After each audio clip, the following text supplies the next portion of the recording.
We interrupt your regularly scheduled program to bring you another episode of We Can Help with Dave and Woody, already in progress. It wasn't too bad. So, Yeah. one. It's raining pollen here. Well, yeah, it's that season. It's spring. Have you ever lived in this part of the country during the spring? It's insane.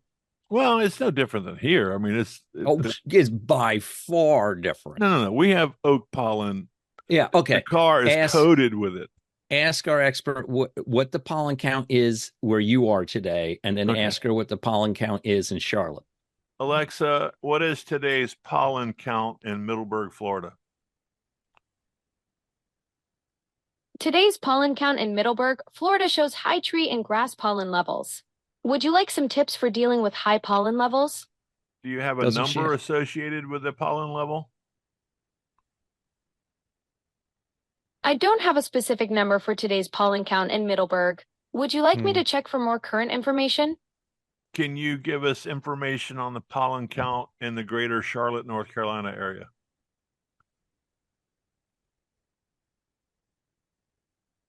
Charlotte's pollen count shows high tree pollen, mainly alder and birch, with low grass and weed pollen. Air quality is good. So your grass is low, our grass is high. And I'm just telling you, living in both places, I've never seen pollen like this until I moved to Atlanta, and then Charlotte is just as bad. I mean, your car is green. When the wind blows, you see waves of pollen going down the road. No. So we didn't we're in a drought right now. We're in a stage 2 drought. So to your point, if you've had some rain recently, are you? Yeah, we don't go unless we go big or go home. I don't even know what level I can get to. I don't know, but like whatever. Yeah. So yeah, we haven't had a lot of rain, so I'll concede, but it's pretty bad. I mean, if you're allergic to that stuff, I feel really bad for you. But I'm going to find pollen counts and rub it in your face. You get your count and bring it, buddy, because I'm sure our count's bigger than yours. Everybody and their mother is affected by the pollen up here, even if you're not allergic to it. I was just thinking that because my throat's scratchy. What do you want? You want a medal? Yeah. You win the pollen. That one on your desk. Why don't you pass that on to me? This one? The silver coin. Yeah, that one. Or this one. Hold on. You want this one? You got a real medal? No, I don't want a trophy. Trophies are a waste of time. It says you deserve an award. Congratulations. Where'd you get that from? When I'm feeling blue and feeling down, I'll break this out and go, "You're okay, Dave. It's going to be all right. You're not a bad guy. I deserve an award." Just remind yourself you're a good guy. I like that. I might have to use that one in the future at some point. But anyhow. All right. Well, welcome back. We're back on Wednesday again. Go ahead. And we're supposed to remind everybody, subscribe. Yeah. We're supposed to do it. We're supposed to, damn it. Did we get any new subscribers? Are we up I didn't check today. Let's be a little aggressive and find out. I don't think we have, but what the heck? No. But did you hear where YouTube's getting sued for addictive something? Yeah, is it Mexico right now, I think? Or yeah, I think that was the Mexico one. Then there's another one in the United States about making kids addictive here too, but I don't think YouTube's in that one. I think that's more Meta and I know it's Google, but not YouTube portion. Well, apparently it's not working with our videos. Exactly. We could use a little bit of the addictive sauce on our stuff. A little nicotine, maybe. Yeah, whatever you can do, YouTube, throw it our way a little bit. That'd be nice. I'll take some of that heat off you. We really don't care the outside effect. Just get people tuned in. So subscribe and get on your addictive. Get your addictiveness on, whatever that is. There you go. That makes sense. No, kind of. All right. But subscribe nonetheless. Anyhow. Yeah, that's a grand idea. All right. Let's where do we want to go this morning? Well, I do have a segment. I don't want to tell it right now, but what am I drinking? So that we have a new update on something there. We'll get to that in a minute. All right. In the spirit of what I do during the day, I'm back at school. Let me tell you, this is kind of funny. So Monday we had off. So we had spring break. I went to my FBLA trip on Thursday, Friday before spring break, Saturday and Sunday, came home. And then all of Monday through that week was spring break. Of course, my wife was like, I hate you. Yeah, I did too, because you kept telling me how you were doing nothing. Well, but I had car troubles. It was kind of a stressful week, but we got it all fixed. And then Monday we had teacher planning days, but I ended up going in at 8:30 and worked till 6. I had to get grades in. And so I got all that done. So I didn't really get out of it, but I didn't have kids around. So this week, because we had Monday off, is a 4-day week. So we'll go 4-day school week. Yeah. 4, yeah. So we'll have Tuesday, Wednesday, Thursday, and Friday. Next week, we get Good Friday off. So we'll have Monday, Tuesday, Wednesday, and the following week. Wait. You get Good Friday off and you don't have class on Thursday? No, we have class on Thursday. But you said Friday. Monday, Tuesday, Wednesday is what you said. Oh, I'm sorry. Monday, Tuesday, Wednesday, Thursday. Thursday. Okay. So that's a 4-day week. Yeah. And then the following week is Fair Day, which is the county fair comes in and all the kids in the Clay County schools get to take Friday, whatever that Friday is. So that's 3 weeks of 4-day weeks. Oh, and my wife's like, this is what you're going to miss. It's exactly these things that prevent teachers from getting better wages, right? The fact that it occurs this way. I mean, I know it's not right, but it's because of these kind of things that people are like, what? You only work 6 months a year, that kind of thing. So, I heard a stat today that George Bush, the junior, whatever he was he HW or W? W. He was in office for 8 years, and he had 365 vacation days. Now, we know as a president, there are no quote unquote vacation days, right. But that's what they measure. So he had a year off in his 8-year term. So, hey, maybe we should pay him a little less, or any president for that matter, a little less. But well, I always tell the young kids, there's no job in the private sector anywhere that you can start right out of college. You can get a teaching certificate right out of first job out of college and get 10 weeks paid vacation. Yeah, it is absolutely true. I don't know of any other job. No. Nothing. I fight. I mean, even after 20 years at that one company, I still only had 5 weeks vacation. And paid national holidays too. Yeah. On top of that. Yeah. So that doesn't include, the 7 holidays I got on top of that weren't even is a wash. So and you probably get more holidays actually. Yeah. And sick day. Yeah. So I get the argument that quote unquote, they're not paid enough. I'm not really sure about that. Right. But either am I. And I'm not going to argue with you. Is it a tough job? It's tough, but plenty of jobs are. Yeah. You know what I mean? So I don't know. I don't know where the beef is. I don't know. There's a lot of, to me, as I was raised, is, education is paramount, right? Yeah. And the fact that as a country we neglect it year over year over year is a little frustrating to me. That's all. Well, you're going to have to be careful and define neglect, because as a nation, we spend more dollars per capita on education and get less results. So I will argue that there's 50,000 different ways to measure different things. The bottom line is obviously we don't turn out a high level of student from our public education system regularly, right? Well, I tell you what we'll do. We'll save this for another podcast, but I can expand on it greatly.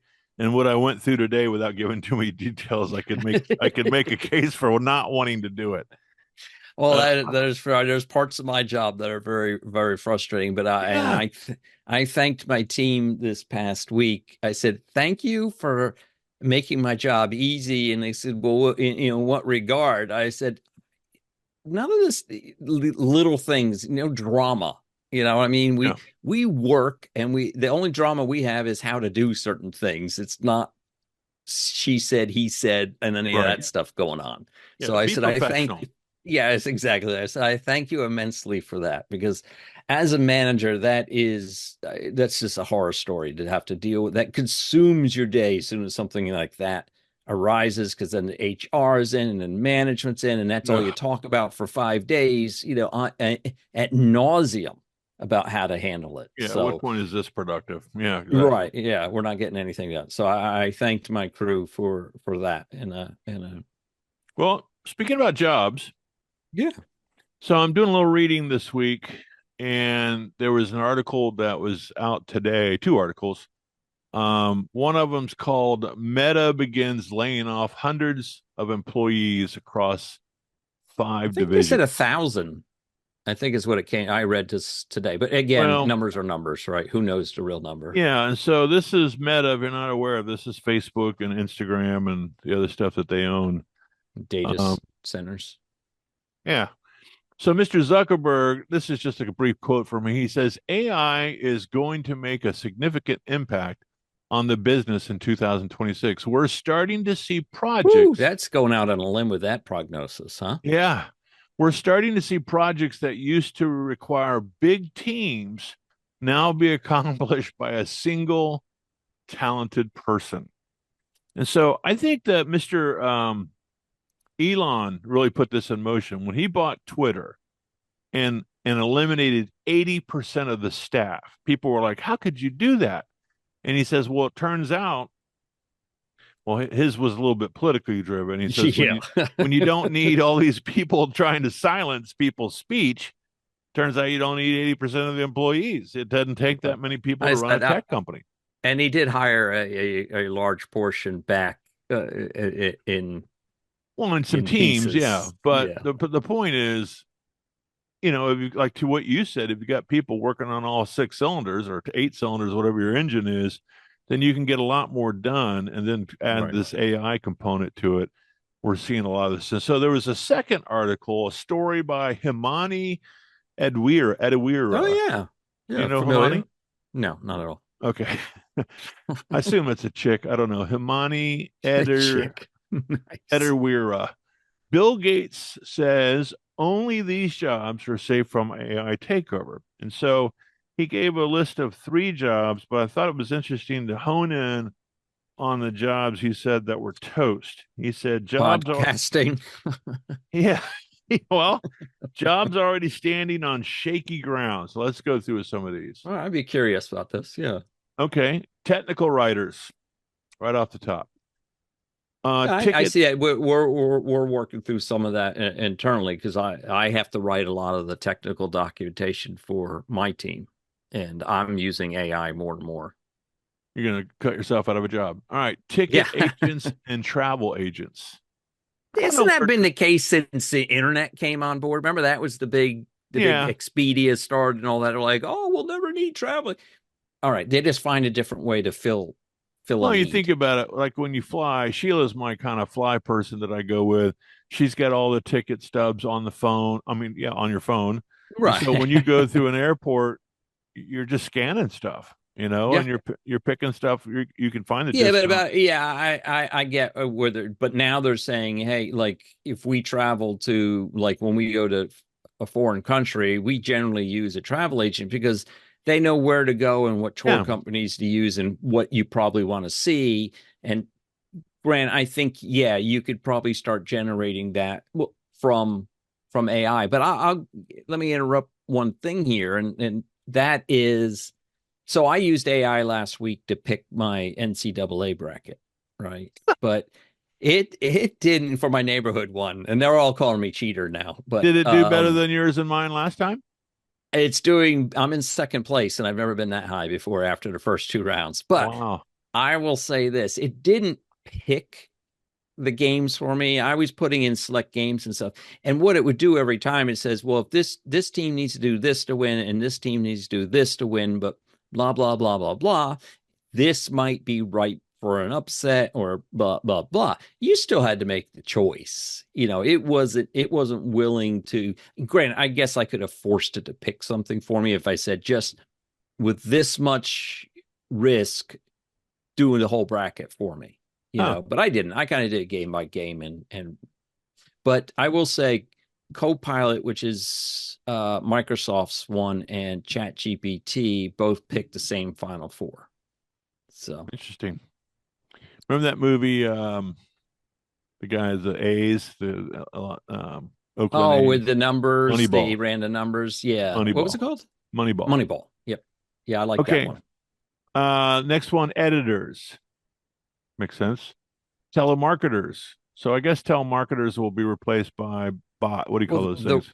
Bots. They already are. They're script. Yeah. They're just reading scripts to you. That's all they're doing. You ask. Well, yeah, you get that stupid phone call. I get those. You ever get those calls where they're like, "Hey, how you doing?" You're like, "Yeah, I'm great," and then it goes quiet. And it's like, "Hey, this is Susie with." Well, that's just an auto answering machine, and once they hear a human voice on the side, they transfer it to the next agent in their block. Yeah, I thought those were auto dialers back in the day, and those were illegal. It still are. They're not illegal, are they? They're illegal. Maybe say state by state. I don't know. Broadcast announcers and radio DJs.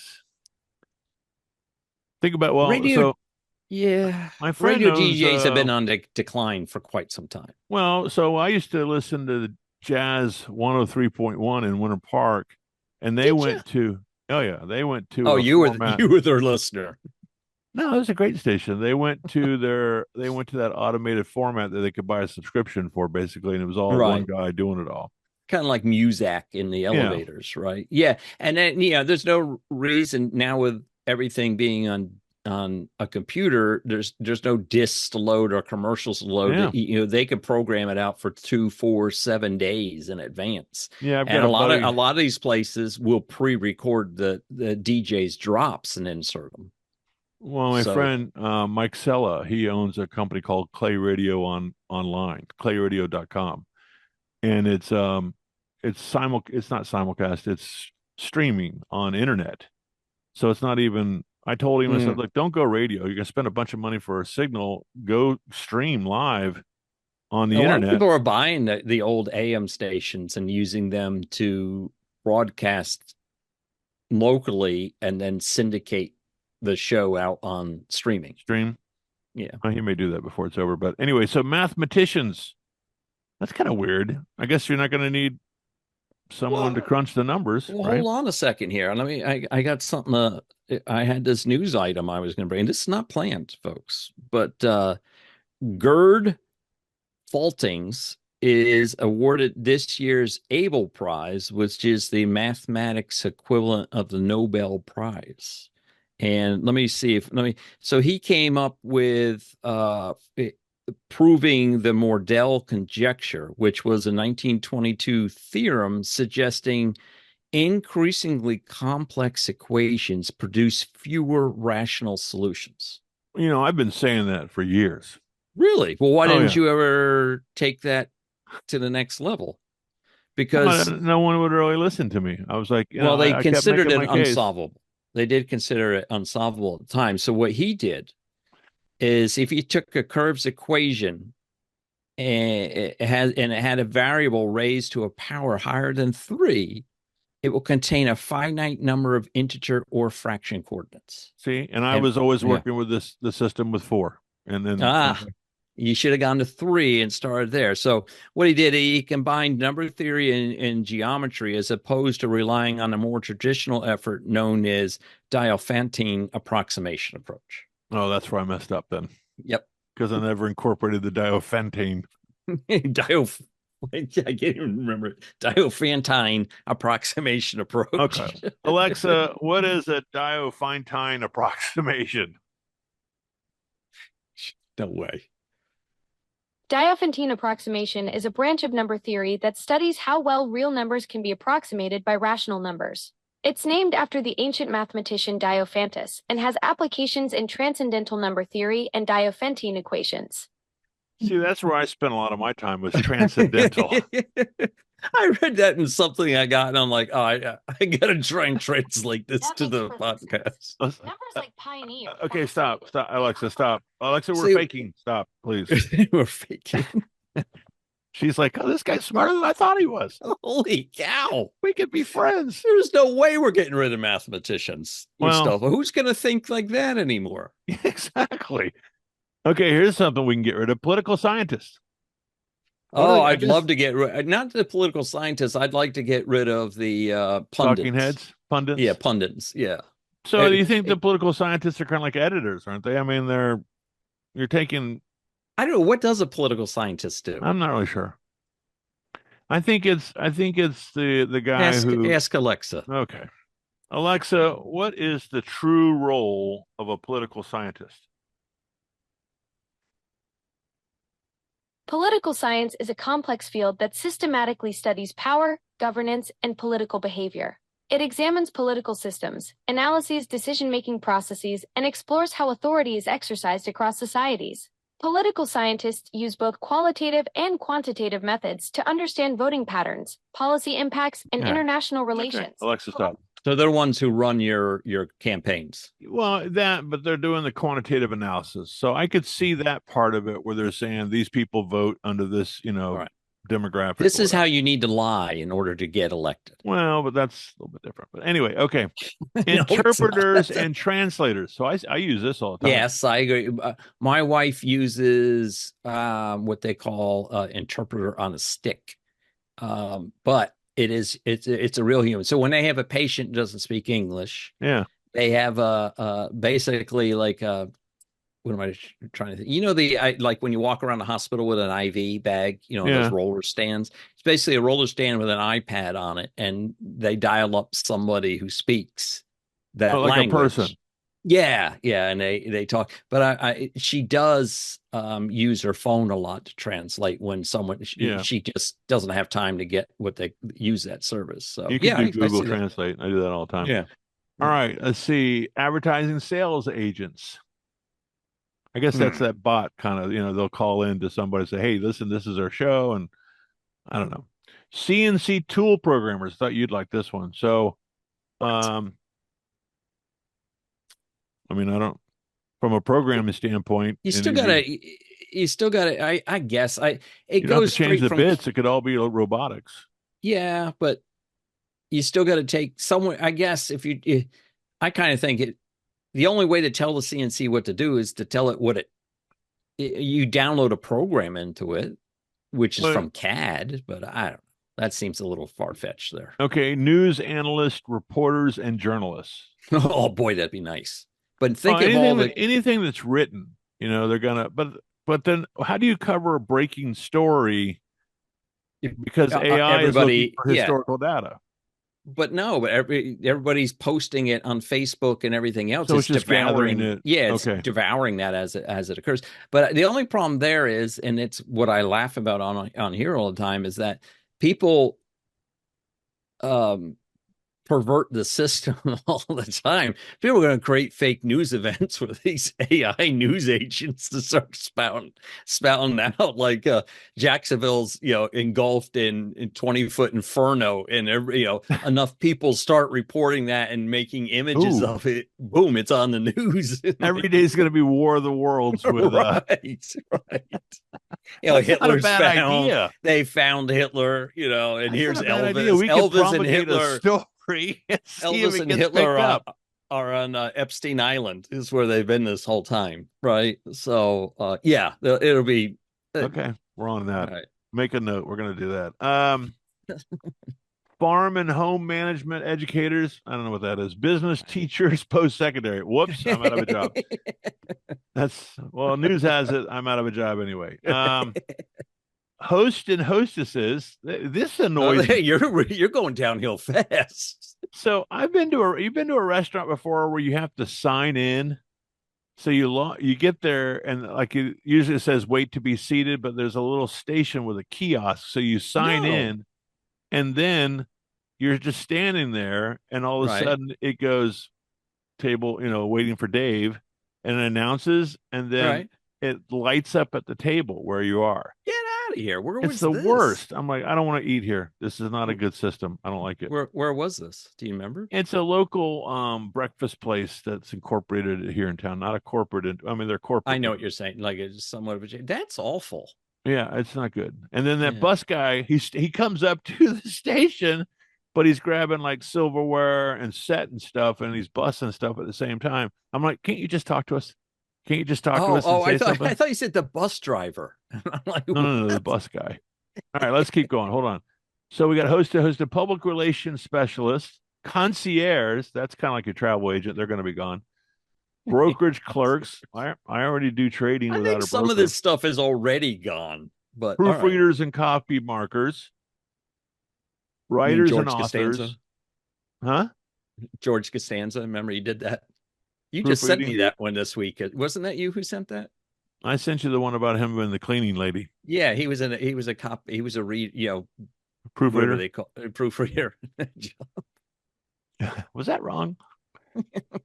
Okay, sales representatives for services. So that's the guy of the bot. Telephone operators, demonstrators, and product There promoters. are no telephone operators. Let's just get through the list here. Passenger attendants, data scientists, market research analysts, web developers, and management analysts. So that's a list of people that are naming. This is Bill Gates naming. Some of these jobs don't even exist anymore, and he doesn't even know. But that's all right. Well, he's a little clueless. He still dials 0 on his phone. Someone he's trying to figure out what to do with all that property he bought with a fake beef. So I don't know. Yeah, I should be near. I plan on being next door to Zuckerberg in a month or two. So, where's that? California? Hawaii. Oh, what's going on out there? Going out there with the fam. Little vacay? Yeah, I got a family member on. You have someone who lives out there, right? On the Big Island? On Kauai. Oh, I don't know. I don't know what that means. Which is my favorite island. The Big Island is Oahu. No, is Hawaii. Hawaii. And then Oahu. Oh, I can't pronounce. Come on, I want to lay you. Yeah. Remember that movie, Grumpy Old Man? All those outtakes. Come on, I want to lay you. No, I don't. Taking the canoe to Tuna Town. Oahu is the major. It's where Honolulu is and stuff. But okay. Anyhow, that sounds riveting. All right, it's worth a visit, though. Highly recommend. I'm not a big fan of the idea of traveling 18 hours by plane to go see an ocean. Yeah, it's not the ocean you're there to see, buddy. Trust me. I'll send you some pictures. I don't negate that it's beautiful. Yeah. Paradisical. Is that a word? I have no idea. All right. I hogged it. All I've got left is all I got left. What am I drinking?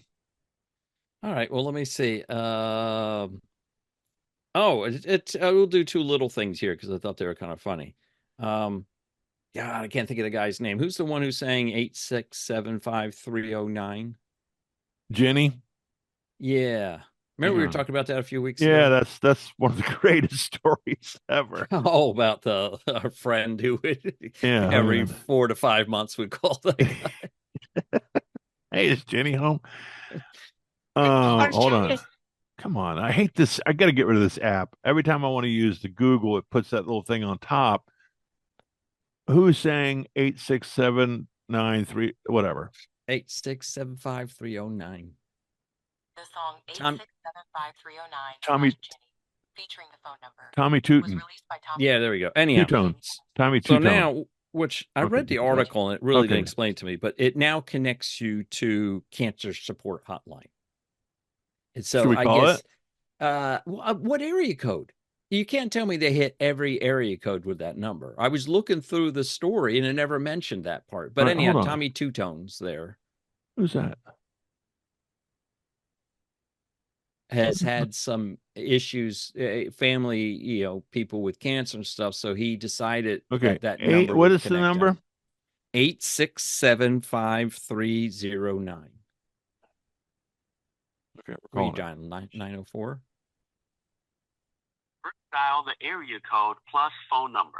Please hang up and try your call again. Yeah, that's what I said. So what area code are you going to put on it? Alexa, what area code do I use for 8675309? No. That's the famous number from the Tommy Two-Tone song.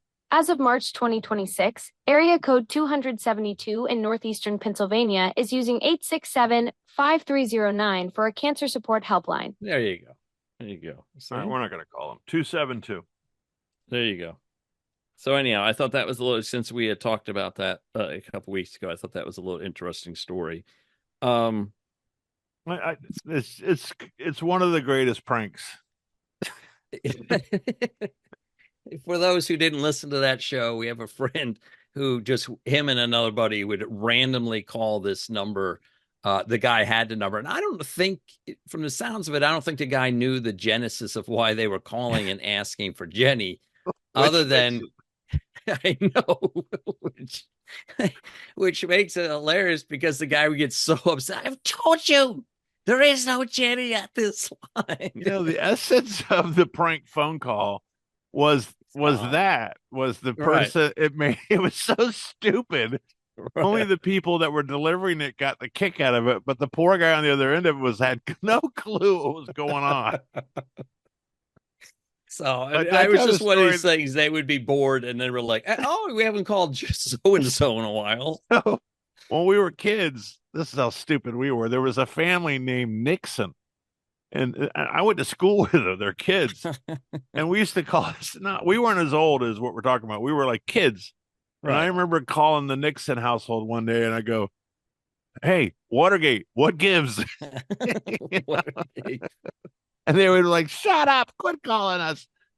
Oh, they must have gone through torment with people calling, "Hey, Tricky Dicky, what's going on?" Their kids weren't named Richard, were they? I don't remember, but they had daughters. I know that she was actually pretty cute that I went to high school with, I think. Yeah. But the poor family after that happened, they were just assailed upon. The worst. And it just reminded me because I was thinking, oh, they know it's David. So when I was a young lad, we used to torment this one house down the street from me. I went to school with the kid, and he was a bit of a I don't know, just rubbed me the wrong way kind of thing, and my friends and everything. So one night we decided we set up this extravagant fireworks setup with like bottle rockets and firecrackers, and we timed it like for it all go off at one time around his house and everything. And you hear the father come out on the back porch. He's like, yelling, and he goes, and then out of nowhere he goes, "And I know it's you, blah, blah, blah." And he says our name. And I'm like, well, me and my brother look at each other like, oh, crap. Like, busted. So I'm like, oh, man. So needless to say, luckily, he didn't call my house. But I remember we hatched a plan. I'm like, I'm going home. And if the phone rings, I'm answering it. I'm home already. Heavy breathing and all. Yeah, exactly. So, all right. Anyhow, what else you got? I'm just trying to think what we want to do here. But anyhow, so they do not the happiest place on earth, but I guess the most enjoyable place on earth to live, like where residents are the most satisfied or the happiest, right? Are you familiar with what the perennial winner is? Besides the villages? Yeah, it's country by country, not retirement Luxembourg. Home. No, where's Luxembourg? That's Germany, right? No, it's somewhere. Yeah, really, somewhere. Thanks. No, it's usually in the Nordic countries, and once again, it is. The Finnish respondents gave an average life satisfaction score of 7 out of 7.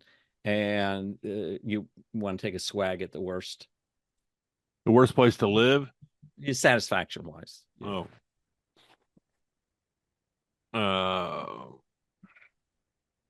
Iran. No, it's Afghanistan. They registered one. Oh, I'm sorry. It wasn't 7 out of 7. It was 7.7. I'm guessing it's on a 10-point scale. Oh. Afghans answered at 1.4. So war-torn Afghanistan. Yeah, exactly. I can see. Exactly. Right. That's probably a bad day having to walk through the minefield with your sandals on. That the guy would go out and had to interview him on their satisfaction scores. Yeah. Hey, take a look around, buddy. Which part of this looks like you want to be here? Well, poor folks. So some guy answered 6. And the guy's like, "What?" Oh, we love this place. Plenty of sunshine. I can't do an Afghani. I don't even know what it would sound like. I don't know what it sounds like.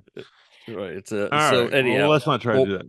Well, where do you think I don't know how many countries were 5. USA is 5. Higher. Well, I hope so, but I don't know who's answering 6.8. 6.8. But that's 23rd. So in the world. Well, always someone better than what you're doing. I know. It gives us aspiration, hope. Hey, we get some ourselves. Well, can we talk about the big news that's happening since we are Sigma Chi's? We're supposed to dabble in the Sigma Chi realm. Yeah. Are you I familiar think with I know what you're talking about. Well, it came out finally. Right. I guess I didn't realize they do this every year. I guess it's like a Hall of Fame sort of thing. But we, in the fraternity, Sigma Chi, we have an order of Constantine, which is the highest level recognition for. Okay, hold on. There's two things. There's a significant sig, and for those of you that don't know or know, a significant sig is someone who has excelled and reached significance in their professional life. So they could be a president, a congressman, or they could be a high-level business person, a scientist, something they've achieved famous. great. Yeah, I'm sure that our movie star brothers are significant SIGs. I don't know, but like Tom Selleck, those sort of people. Right. But then there's an honor bestowed upon brothers who have served the community, who have served the chapter, the large chapter, the chapter at large, I should say, the fraternity.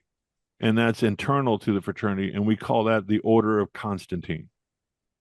And two, turns out we have several from our chapter, which I think per capita, Eta Pi is doing pretty well.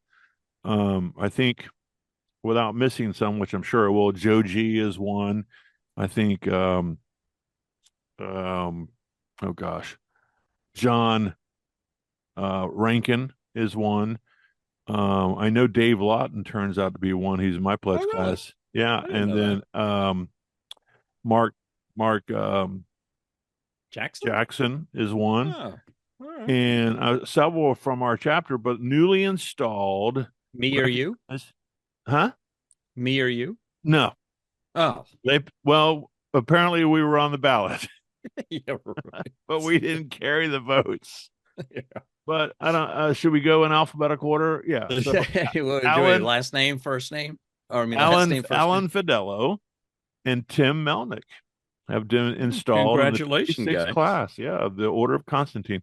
Tim Melnick's my big brother, which is I taught him everything he knows basically.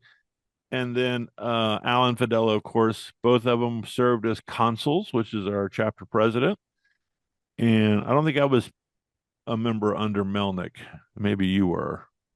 You were. Not when he was consul. Yeah. Yeah, I can't remember either. Who was my first year? Ted Bogert was mine. My incoming, and then that worked out well. Yeah. Brother, I love you. Anyway, then Jackson, I believe, then Fidello, then Jackson. I can't remember. Or they may have gone back and forth once or twice themselves. Yeah, I can't remember. But those two guys, as well as our others per capita, I don't want to steal any thunder, but this year, the class of 2026, we have 2 Eta Pi SIGs recognized for the Order of Constantine. So well done, brothers. Yeah. And I'm proud, always proud to be an Eta Pi SIG. I'm jealous, but also understand that I certainly didn't put in the effort. So, maybe this podcast one day, Dave, will be awarded a significant SIG award for. Yeah, I don't see this helping from an Order of Constantine level, but definitely significant SIG. Okay, good. Good. I appreciate it. Oh. We're probably responsible. I'm sorry, I did get that wrong. I was saying significant SIG, wasn't I? Not Order of Constantine. No, I think, yeah, who knows? I don't know. I really wasn't listening. I was trying to step on you. I was trying to take some notes. All right. Well, on that note, we should probably cover what Dave's drinking. Yeah, it sounds like a good segue. I'll give you a guess. It starts with a B and it ends with an N. The generic name for it. Oh, what? Oh, bourbon. Bourbon. I thought it was a given you'd be drinking bourbon. Yeah, it's all things bourbon. All right. And so, for those of you who don't know, of course, I drank bourbon when we were in college, and it's hard really to say that that's what we were doing because it was really a consumption thing. Well, it was really more about volume, whatever was available, too. Yeah, I also drank Schaefer beer too. God help us all. But it was the right price. But anyway, so I got off the bourbon. I really didn't drink during my time of marriage with the kids, and now that whole thing's falling apart, I've taken up drinking again. They're doing okay. So I made a conscious decision that I like bourbon, but I didn't want to do the consumption volume range of it. And I wanted to develop some quality taste. And so I've been experimenting with different distillers. I like Woody's angle as far as supporting American-based distillers. And so I am in the Old Forester range, okay, which is a Brown-Forman product. If you're not familiar with them, they're the people that do Jack Daniels and a couple other things. This one happens to be their 1897 Bottled in Bond. And if you don't remember that Bottled in Bond Act was back in March, probably of 1897 when it passed, March something of 1897. And it's the federal regulation that stipulates that it has to be distilled at one distillery at 100 proof, and then it starts and stops at the same distillery. There's no mixing from other places. So this is their Bottled in Bond, which is 100 proof, and I think that's the sweet spot. I've been 100, you mean? 100 proof, yeah. So 50-50. Yeah, it's not bad. And I drink it neat, and that's really about a serving for me. I don't do there's really not much more than that for evening. Do you ever try and chill it like in the icebox? And I meant to say in the freezer, not the icebox. I don't know why I said that. I thought you said kill it. No, chill it. Smooth. You know, so no is the short answer. So my experience with over ice, if I went out somewhere, I would order bourbon rocks, and it would be because I would get 90 proof probably. I don't know why 90 proof over ice. It doesn't cut it. I mean, it does cut it, but it makes it. I don't know. Well, the ice cuts it, but yeah. Yeah, you meant in terms of satisfaction.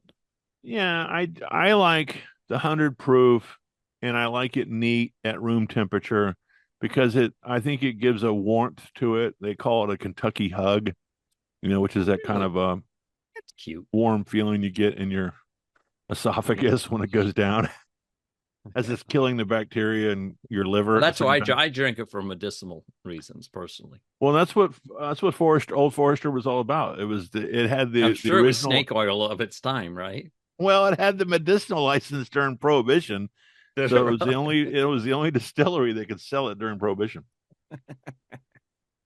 They must have had a good lobbyist. Lobbyist, thank you. That was the word. Political scientist. Yeah. Yeah. So I'm really enjoying this space. So the other side of the coin is the Jim Beam Distillery, which is owned by the Japanese firm. I forget the name of it. They all blend together. No, that's the South American one, I think. Yeah. Anyway, but they sell a product called Knob Creek, and I'm in that 100 space as well, 100 proof. But I do have to get into the Evan Williams space, and that's Heaven Hill, isn't it? The owner I of that. believe so. Yeah, that's probably a good call there. So yeah, so it's yours is so Old Forester makes a 100 proof at $22 a bottle. So that's probably comparable to yours. Okay. And to be honest with you, Pappy Van Winkle should be priced at that, but it's just gotten this legendary status put to it. Yeah. And what's the other one that's like Old something or there's a Stag, there's Old Granddad. Yeah, maybe it's Old Granddad I'm thinking of. That's another one that's on the low end, but seen as a decent bourbon. So. Yeah. Anyway, I'm enjoying it. It's not something I do all the time, but I really at least not on microphone. You don't.